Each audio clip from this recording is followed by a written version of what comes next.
रफी साहब का एक गाना याद आ रहा है, सांस थमती गई नब्ज जमती गई फिर भी बढ़ते कदम को न रुकने दिया। कहते हैं कि जब आप अपने देश का प्रतिनिधित्व करते हैं तो आप में एक अलग सा जोश, जुनून और उत्साह आ जाता है। फिर रास्ते में चाहे लाखों परेशानियां आए, शारीरिक या मानसिक, आपको कभी रोक नहीं सकती। बस मन में इच्छा और सकारात्मक ऊर्जा होनी चाहिए। ऐसा ही कुछ क्रिकेट में भी देखने को मिलता है। क्रिकेट का इतिहास इस बात का गवाह रहा है कि आज तक हर खिलाड़ी जिस चीज से डरता और दूर भागता आया है वो है इंजरी यानी चोट। क्योंकि जब ये किसी के गले पड़ जाती है तो जल्दी उसका पीछा नहीं छूटती। क्रिकेट में ऐसा कई बार देखा गया है जब मैच के दौरान खिलाड़ी बुरी तरह चोटिल होकर मैदान से बाहर चले गए, लेकिन जब उनकी टीम हार रही थी और हर फैंस उन्हीं का नाम पुकार रहा था, उस वक्त जब सबने उसके आने की उम्मीद ही छोड़ दी थी, तब वो खिलाड़ी चोट के बावजूद हिम्मत और साहस जुटाकर वापस मैदान पर आए। आज नारा टीवी की इस वीडियो में हम आपको ऐसे ही कुछ मौकों के बारे में बताएंगे जब खिलाड़ी गंभीर चोट से ग्रस्त दर्द से कराहते रहने के बावजूद मैदान पर उतरे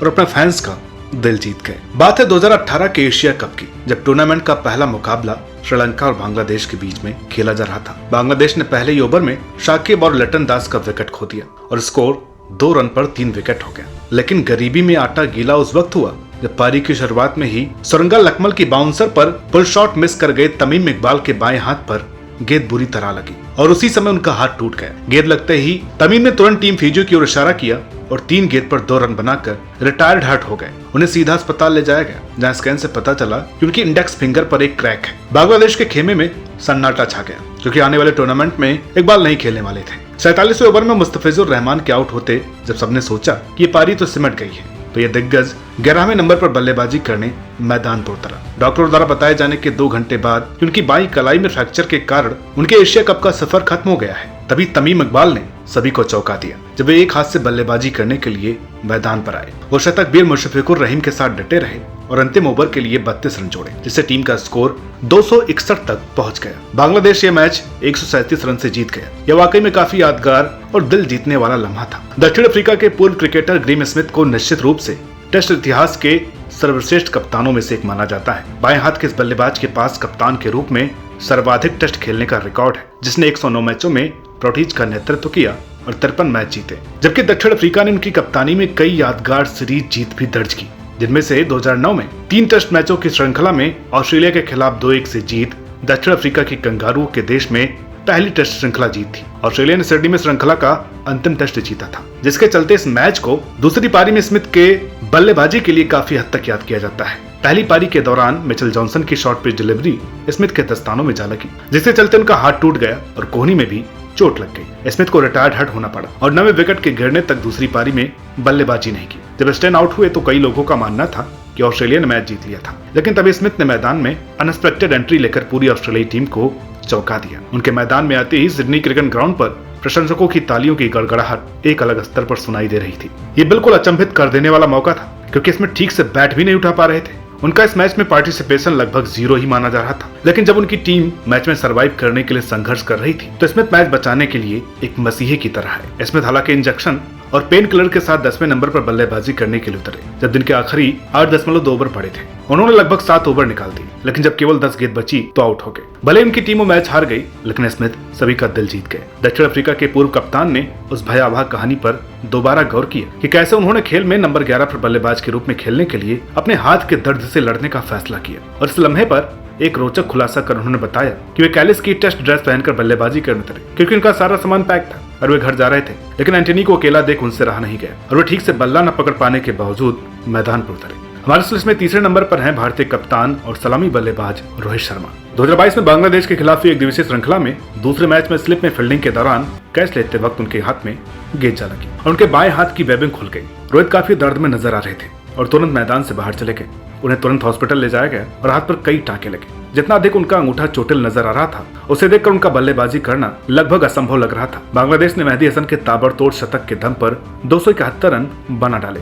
इसके जवाब में भारतीय पारी लड़खड़ा गई, लेकिन श्रेयस अय्यर और अक्षर पटेल की पारियों को देखकर लगा कि मैच भारत जीत जाएगा, पर उनके आउट होते ही भारत की स्थिति और खराब नजर आई। फिर एक के बाद एक विकेट गिरने के बाद अंत में नंबर 9 पर बल्लेबाजी करने उतरे रोहित शर्मा, जो ठीक से बल्ला भी नहीं पकड़ पा रहे थे। उनके बाएं हाथ के अंगूठे पर ढेर सारी टेपिंग और पट्टी बंधी थी, लेकिन इसके बावजूद उन्होंने केवल 27 गेंदों में 51 रन की ताबड़तोड़ पारी खेल मैच को आखिरी गेंद तक पहुंचाया। इस पारी में उन्होंने 5 छक्के लगाए, लेकिन भारत को अंतिम गेंद में जब 6 रन चाहिए थे तो वो हिट न कर पाए। उनकी यह आतिशी पारी तो विफल रही, लेकिन रोहित ने अपने फैंस का दिल जीत लिया। बात है साल 2002 की। भारत और वेस्टइंडीज के बीच श्रृंखला का चौथा टेस्ट एंटीगुआ में खेला जा रहा था। भारतीय बल्लेबाजी के दौरान टेस्ट के तीसरे दिन अनिल कुंबले को कीपर अजय रात्रा से ऊपर बल्लेबाजी क्रम में भेजा गया, लेकिन कैरिबियाई तेज गेंदबाजों को अच्छा नहीं लगा और मर्विन डिलन की शॉर्ट पिच डिलीवरी के साथ जल्दी क्रीज पर उनका करारा स्वागत किया गया। इस बीच एक तीखी बाउंसर उनके मुंह पर जाकर लगी। यह एक जबरदस्त शॉर्ट गेंद थी, जिसे देख कुंबले ने गेंद से नजर हटा ली। यह एक अच्छा निर्णय साबित हुआ, क्योंकि गेंद उनके बाएं जबड़े के नीचे लगी और उन्हें हिला कर रख दिया।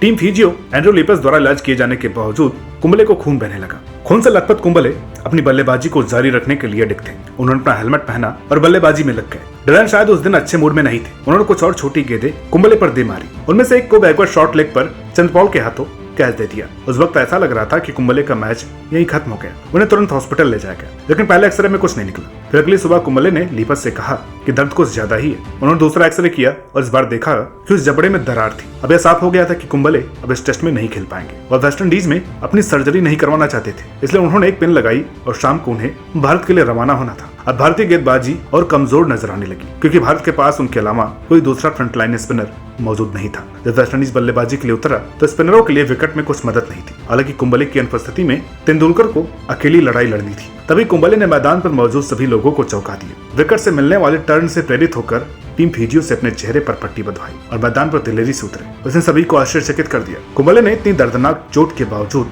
लगातार 14 ओवर फेंके और ब्रायन लारा को आउट करने में सफल रहे, जो एक बेशकीमती विकेट था। मैदान पर मौजूद हर खिलाड़ी उनकी सराहना कर रहा था। सर वेब रिचर्ड्स ने कहा, यह खेल के मैदान पर देखी सबसे बहादुर चीजों में से एक थी, जो कि 100% सही है। उनकी इस बात से कोई भी असहमत नहीं हो सकता था। वेस्टइंडीज का 1984 का इंग्लैंड दौरा कई कारणों से प्रतिष्ठित और यादगार है। क्लाइव लॉयड समेत उनके 11 मैच विनरों द्वारा किया गया है। ये प्रसिद्ध ब्लैक वॉश इंग्लैंड का नाइटमेयर था, जिसने घर में एक श्रृंखला में सभी 5 टेस्ट हारे। उस दौरे पर वेस्टइंडीज के खिलाड़ियों के कई यादगार प्रदर्शनों में से एक है सर्वकालीन महान तेज गेंदबाज मैल्कम मार्शल का, जब उन्होंने अपनी टीम को टूटे हाथ से लीड्स टेस्ट जिताया। इंग्लैंड की पहली पारी के 270 रन के जवाब में 206 पर 7 विकेट होने के बाद वेस्टइंडीज ने खुद को मुश्किल स्थिति में पाया। वेस्टइंडीज के पास उस समय क्रीज पर लैरी गोम्स और माइकल होल्डिंग थे और दोनों ने होल्डिंग की अर्धशतक की बदौलत 82 रनों की महत्वपूर्ण साझेदारी की। जोएल गार्नर अगले खिलाड़ी थे, लेकिन टीम के कुल योग में सिर्फ 2 रन और जोड़कर वो भी आउट हो गए, जिसने गोम्स को एक अनिश्चित स्थिति में छोड़ दिया। वो 96 रन पर बल्लेबाजी कर रहे थे और वेस्टइंडीज के हाथ में सिर्फ एक विकेट था।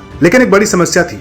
11वें नंबर पर आने के लिए तैयार मार्शल को क्षेत्र रक्षण के दौरान बाएं अंगूठे में फ्रैक्चर हो गया था।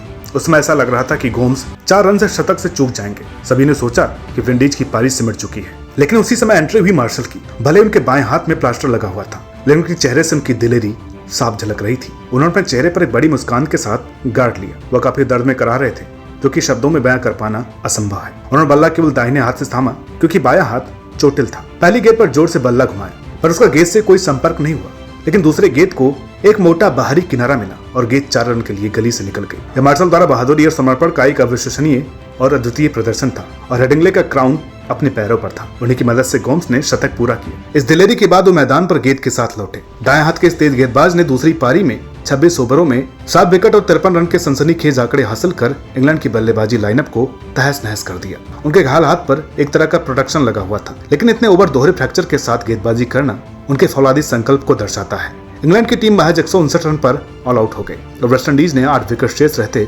लक्ष्य का पीछा कर लिया। गोम्स को भले ही प्लेयर ऑफ द मैच का पुरस्कार दिया गया, लेकिन आज इस दुनिया में न होने के बावजूद भी मार्शल को उनकी वीरता के लिए हमेशा याद किया जाएगा। तो दोस्तों, ये थे क्रिकेट के वो अत्यंत यादगार लम्हे, जब खिलाड़ी मैच में चोटिल होने के बाद भी अपने देश की आन बचा के। आज की वीडियो में इतना ही। आशा करते हैं कि वीडियो आपको पसंद आई होगी। वीडियो अच्छी लगी हो तो प्लीज इसे लाइक करें, शेयर करें और चैनल पर नए हो तो प्लीज इसे सब्सक्राइब करना ना भूलें। मिलते हैं आपसे अगली वीडियो में, तब तक के लिए नमस्कार।